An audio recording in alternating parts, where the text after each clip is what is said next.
Hello friends and welcome back to Virtual Happy Hour.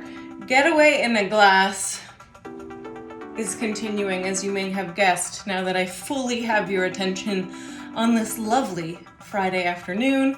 We are making my Tears of the Sun, a very weird tequila cocktail that involves, of course, reposado tequila. You could also use blanco if that's what you have.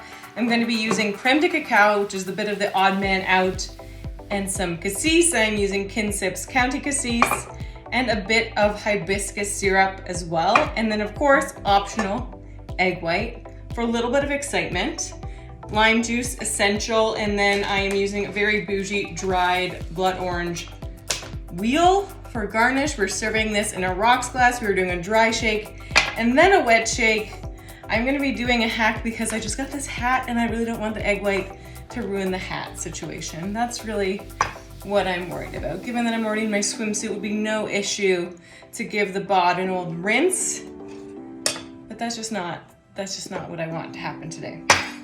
So into our shaker, we are going to add 1.5 ounces of reposado tequila. So why crème de cacao with tequila? You may be wondering. Little known fact, tequila is actually a great flavor buddy for chocolate, because reposado in particular, reposado means rested in Spanish, so it is not necessarily aged for the same length of time as an añejo, but it has been rested in oak barrels that give it a bit of vanilla, some black pepper, some cinnamon, some baking spice, which pairs really well with the nuttiness of a dark chocolate, which we're pulling in with our crème de cacao. So otherwise, if we're using cassis, tequila, and lime, we're getting pretty close to an El Diablo, which we made early on in Virtual Happy Hour.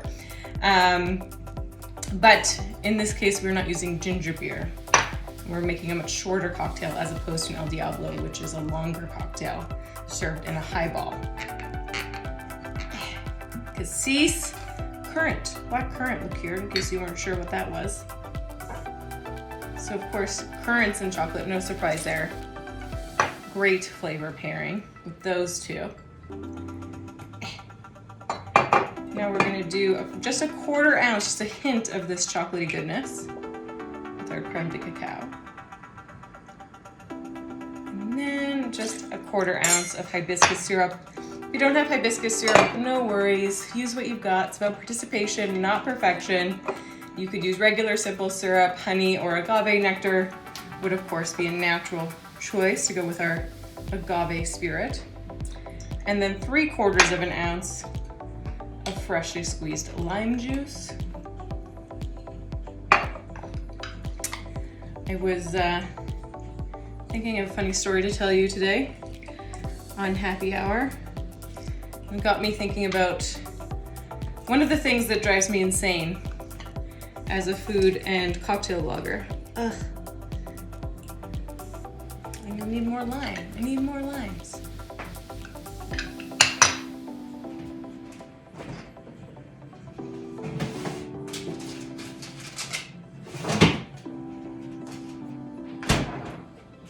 As I was saying, one of the things that drives me insane as a food and cocktail blogger is when people ask me for a recommendation for a bar or restaurant to go to, what to order, that sort of thing.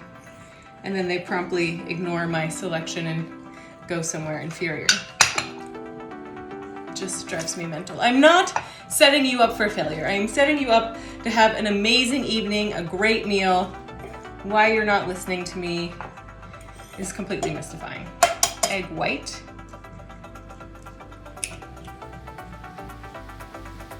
And so several years ago, for a friend's bachelorette party, the person organizing had asked me where we should go for dinner in Montreal. Of course, I had several fantastic selections, recommendations at the ready. But the person organizing dismissed those and they booked us in for a dinner in the dark. So this is my cheater method. I'm just wrapping this whole thing in a dish towel. You will not see this at the best bars in the world, but you will see it here at Taste Tipple, because again, my hat, and we want to shake this really nice and long and hard to get a nice thick frothy foam in our egg white before we do our second wet shake. So ignoring my recommendation of other restaurants. We end up at this dinner in the dark. It's like fucking August. It's so hot. It's pitch black. You cannot see anything at all in the restaurant. You can't see the plate in front of you. Very hard to eat with a fork and knife and not just use your filthy mitts and smush the food into your mouth. In the complete darkness, because you don't know where the food is on your plate. And half of the table was like melting, like I was fully melting. And then the other people were like directly beside a gigantic fan, and so they were freezing to death. And the thing is that if you're gonna do dinner in the dark, like your flavor has to be so perfect, because that's the only thing people are focused on, is like the texture, the mouthfeel, what it actually tastes like. That's what people are thinking about. And so I'm gonna do this again. I'm a little breathless. I'm also sucking it in so hard as I do this, so it's a great, really good ab workout, you know?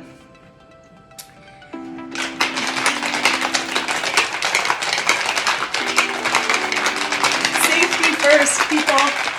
Wrap it up.